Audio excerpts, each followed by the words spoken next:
आपने इतने कम टोटल को डिफेंड करने के लिए ऐसी ही बॉलिंग करनी होती है, लेकिन उसके साथ साथ जब आप इतना कम टोटल डिफेंड करते हैं तो उसमें आपके पास एक quality ability fast bowler spinners में भी होनी चाहिए। अस्सलाम वालेकुम जी, कैसे हैं आप लोग? सब ठीक ठाक हैं? बहुत मायूस किया इंग्लैंड की टीम ने। मुझे समझ नहीं आ रही इंग्लैंड की टीम क्या क्रिकेट खेलना चाह रही है। मतलब इतने बुरे हालात हैं इंग्लैंड के कि 230 रन इंडिया की टीम ने किए, वो उनसे चेज नहीं हो रहे।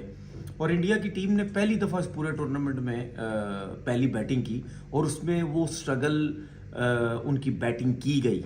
लेकिन जिस तरीके से इंग्लैंड की टीम आउट हुई है उससे तो मुझे ऐसा लगता है कि शायद ये 230 रन इंडिया की टीम ने बहुत जबरदस्त किए थे।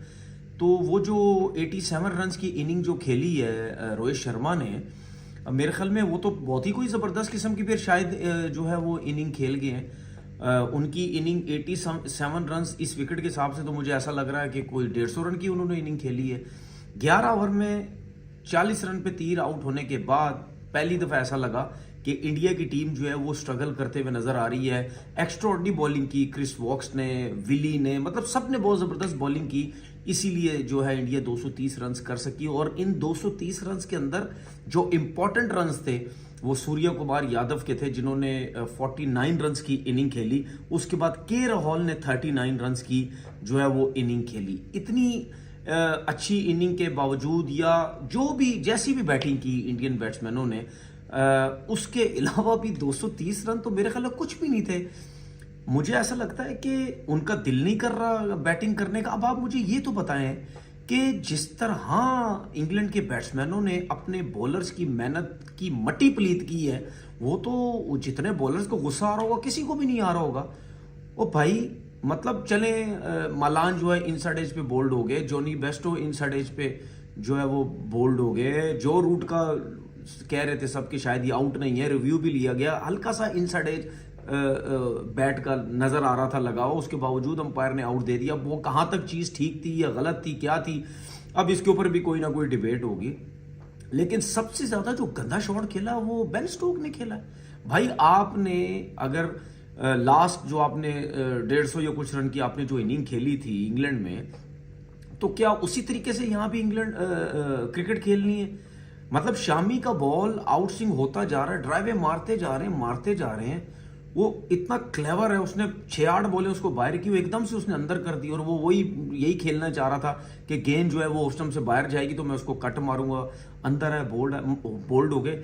ये हरकतें बेन स्टोक कर रहा है, जो इंग्लैंड की टीम का बड़ा जबरदस्त एक कप्तान जो है वो है। और उसके बाद वो इतना जबरदस्त प्रोफेशनल आदमी है, मतलब कोई टीम के लिए फाइट नहीं करनी। ये तो ऐसे ही हो गया जैसे कोई अनप्रोफेशनल प्लेयर्स होते हैं जिनको एक्सपीरियंस का या क्रिकेट का कोई पता नहीं है, वो जान छुड़ाने की कोशिश करते हैं। फिर उसके बाद आप बटलर को देख लो, बटलर भी आउट हो गए, लिविंगस्टन भी आउट हो गए। इसका मत ये अब चीज क्या नजर आ रही है? क्या जो इंग्लैंड की टीम अपना बैटिंग स्टाइल या वर्ल्ड क्रिकेट में जो एक चीज को चेंज करना चाह रहे थे, क्या ये अब इनके लिए नुकसान होता जा रहा है कि वो ये समझते हैं कि नहीं जी, हमने अपने स्टाइल से ही क्रिकेट खेलनी है, हमने कोई और दूसरा स्टाइल नहीं अपनाना है। जो हमारा स्टाइल है, चाहे हम 150 भी आउट हो जाए, 100 पे भी आउट हो जाए, हमने मार दाड़ वाली क्रिकेट खेलनी है।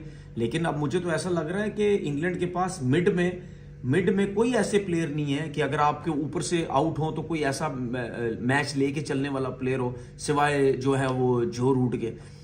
उसके बाद हम इंडियन बॉलर्स की बात करते हैं। भाई जो भी है, रन्स कम थे, प्रेशर था इंडियंस के ऊपर, कुछ भी था, चाहे अपनी लोग उनको सपोर्ट कर रहे थे, कुछ भी कर रहे थे, भाई इतने कम रन्स डिफेंड करना आसान काम नहीं है। इसमें कोई शक नहीं है कि इंडिया की टीम जो है through out tournament extraordinary cricket खेल रही है। लेकिन आज के मैच में इंडिया के ऊपर प्रेशर था। जो टीम इतने मैचेस जीतते हुए आ रही है, वो जब अपने होम ग्राउंड में इस प्रेशर पे आती है, क्योंकि वो फर्स्ट बैटिंग उन्होंने की हुई थी और उनको ये अफसोस था कि यार हमने पहली बैटिंग की और पहली दफा की, हम इतनी जल्दी आउट हो गए, ये मैच जीतना है। आपने उनकी एफर्ट देखी, उनके बॉलर्स की बॉलिंग देखी, सपोर्ट, अपनी होम सपोर्ट होने के बावजूद भी बहुत कम रन थे। अगर आप इसमें इंडियंस की जगह ये कोई और बॉलिंग लाइनअप भी होती, चाहे इंडियन भी होते, अगर आप वेवर्ड बॉलिंग करते तो ये 230 रन चेस करवा देने थे।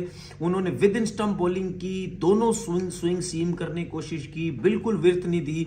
ठीक है, इन साइड एज पे बोल्ड हो रहे हैं, कॉर्ड बिहाइंड हो रहे हैं, लेग बिफोर हो रहे हैं।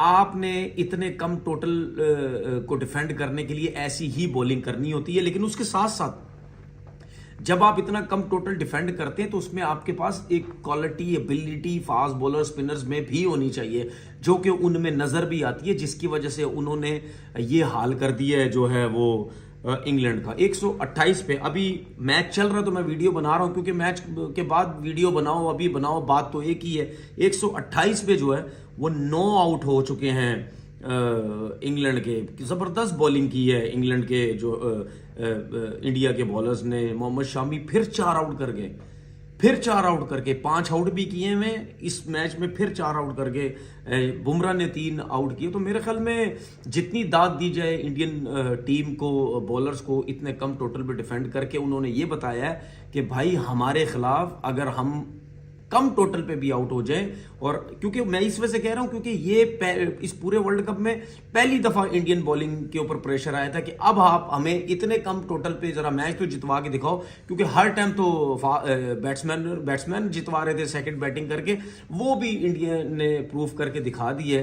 तो अब तो मुझे ऐसा लग रहा है कि मुझे नहीं लगता इस टीम को कोई हरा सकता है।